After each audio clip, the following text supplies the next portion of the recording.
let's go ahead and get into a barbell complex that I like to warm up with the steel mace. I'm gonna use that leverage, use the mace to get some offset training. So the globe is gonna be on this side. It wants to pull me away. I have to stabilize, okay? So guys, I'm gonna tip my hand. I'm gonna come halfway. So I'm gonna push and stabilize, okay? There's 5 different movements. I have a hinge. I'm pulling apart. I have a row.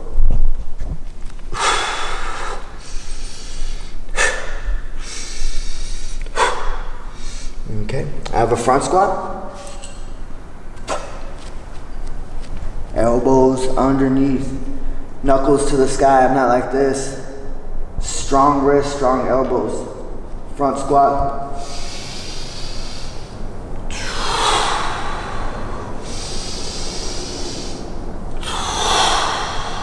Shoulder press, crush. Pull apart.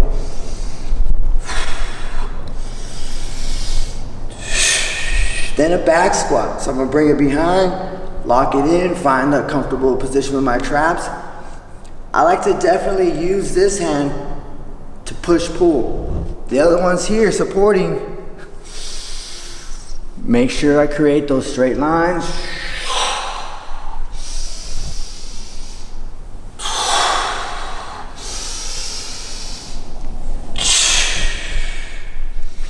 Guys, what I do on one side, I have to do on the other.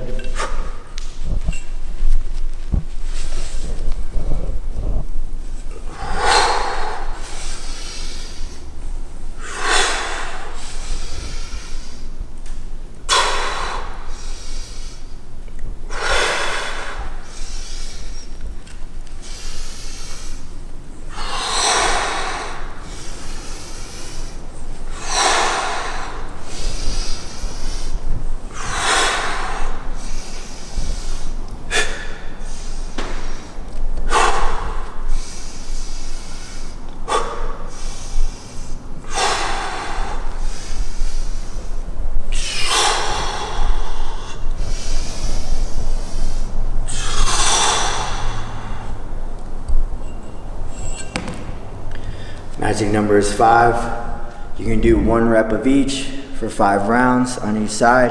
You can do 5 reps of each. However you want to piece them together, however you need to lock those positions in and own them. Everything has to be in line, straight lines, strong wrists. The mace has to be straight. If I need to, let's go ahead and walk. Those hands to where the globe is a little bit closer to the body, a little bit closer to the center of gravity. The further it gets away, it's gonna be a little bit more rough, especially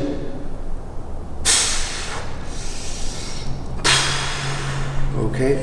No matter what, the mace wants to swing one way or the other. Wherever I'm holding it, whether it's on this end, it wants to swing, or this end, it wants to swing either which way, okay?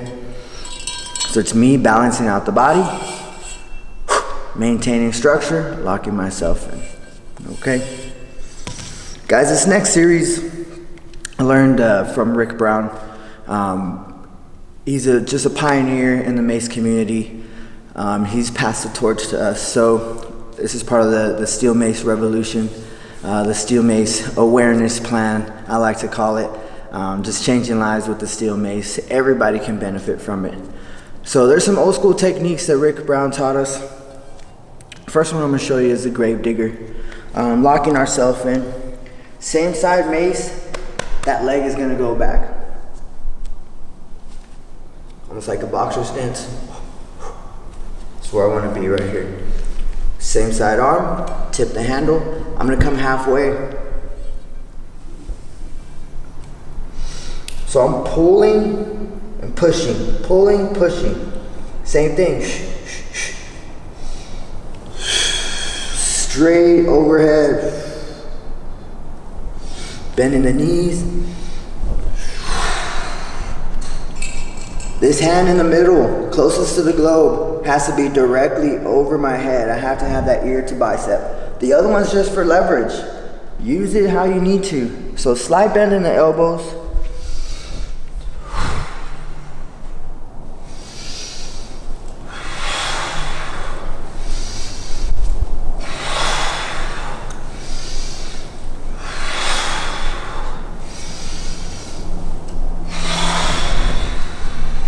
Okay, guys, we have our redneck press.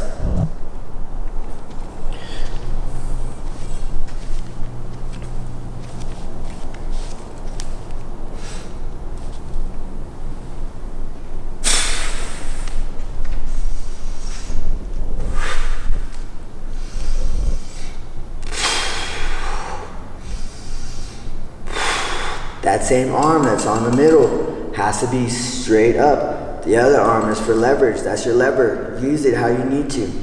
So with that being said, if I want to intensify it, make it a little bit more difficult, what do I have to do?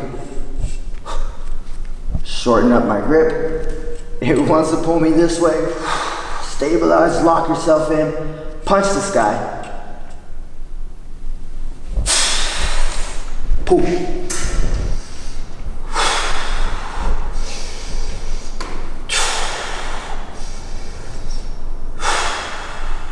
Perfect.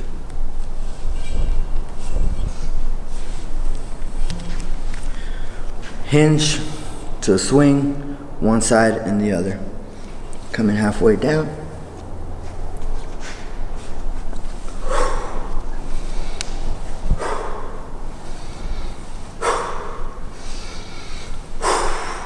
Guys, I want to make sure that I keep my hands together, palm with palm.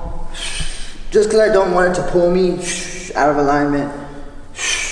It wants to pull me one way because it's on one side, so I have to stay stable. While I'm pulling the floor apart, my back stays straight, my neutral chin, my gaze stays forward. This is an extension of my arm.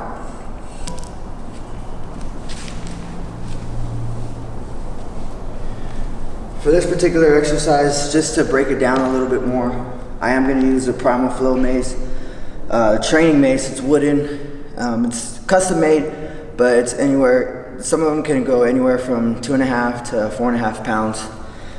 Guys, with this one, I'm going to get the slack out of my arms. So the mace is an extension of my arm.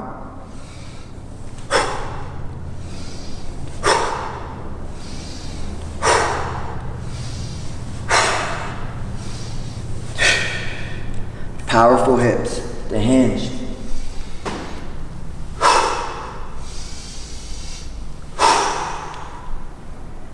Hinging at the hips, shins stay vertical, butt shoots back. I'm finding the tension through the hamstrings and then forward and back with my hips. Okay? So guys, off the hinge, working the grips a little bit.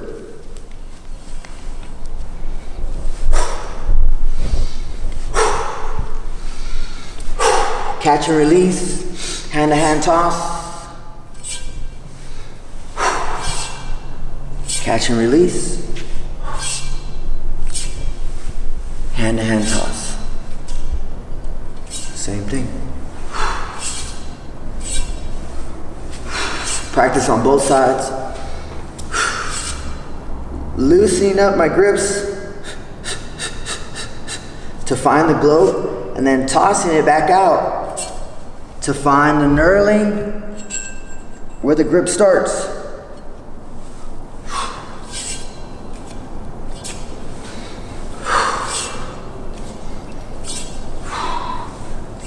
If you're not used to it, it's gonna be a little awkward, especially when you toss it.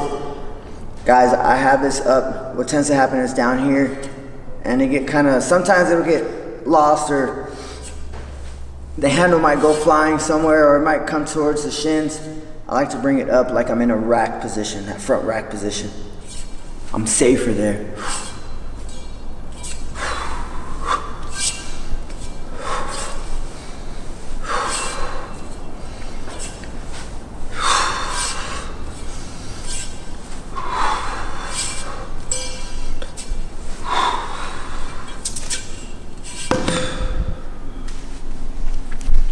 Gravediggers, redneck press, hand-to-hand catch and release.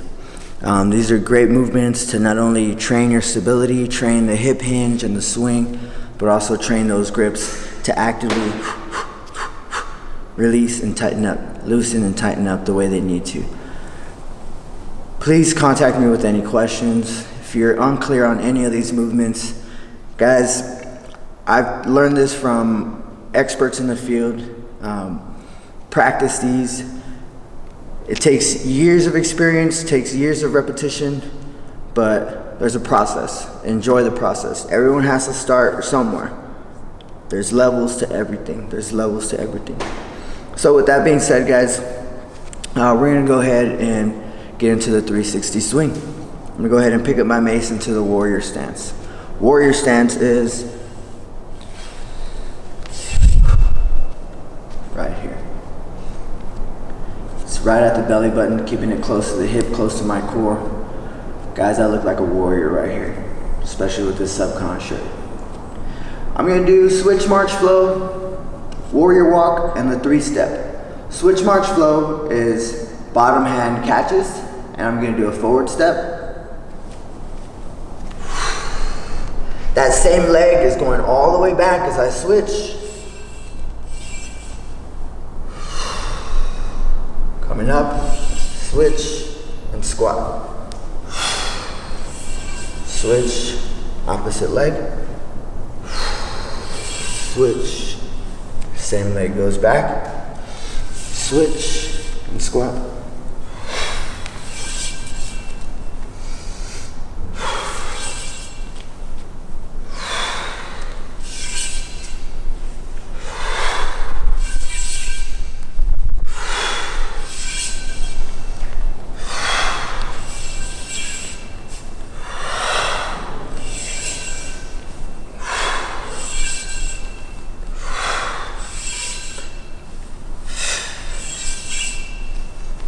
Forward, switch, back, switch, squat. Switch march flow. Practice it, get into it, rep it out. Forward and back, squat, forward and back, squat. Switching. Locking in those grips, adding tension, applying tension to the mace. That's what's gonna help you get back up from that bottom position.